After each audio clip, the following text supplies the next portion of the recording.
সবুজ, ডিসি সম্মেলনে আজকের দিনের কর্মসূচি সম্পর্কে আপনার কাছে কি কি তথ্য রয়েছে?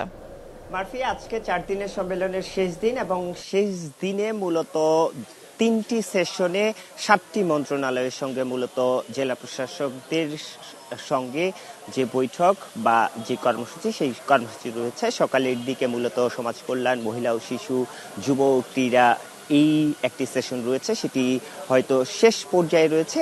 এরপরে মূলত বন ও পরিবেশ, পার্বত্য চট্টগ্রাম এবং পরের যে সেশনটি রয়েছে সেটি স্বরাষ্ট্র মন্ত্রণালয় এবং জনপ্রশাসন মন্ত্রণালয়।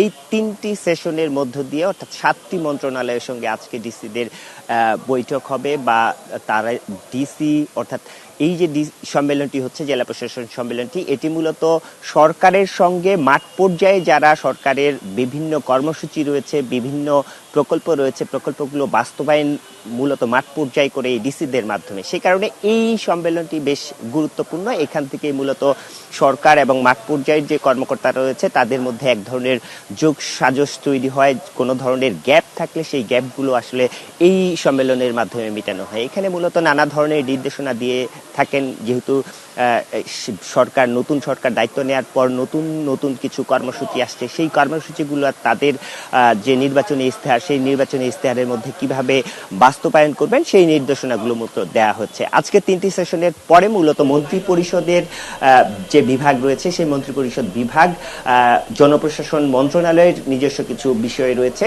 সেই নির্দেশনাগুলো মূলত জেলা প্রশাসকদের দেয়া হবে। এর মধ্য দিয়ে মূলত 4 দিনের যে ডিসি সম্মেলন সেটি আজকে শেষ হবে। সবুজ, আপনাকে ধন্যবাদ জানাচ্ছি আমাদের সঙ্গে যুক্ত হওয়ার জন্য।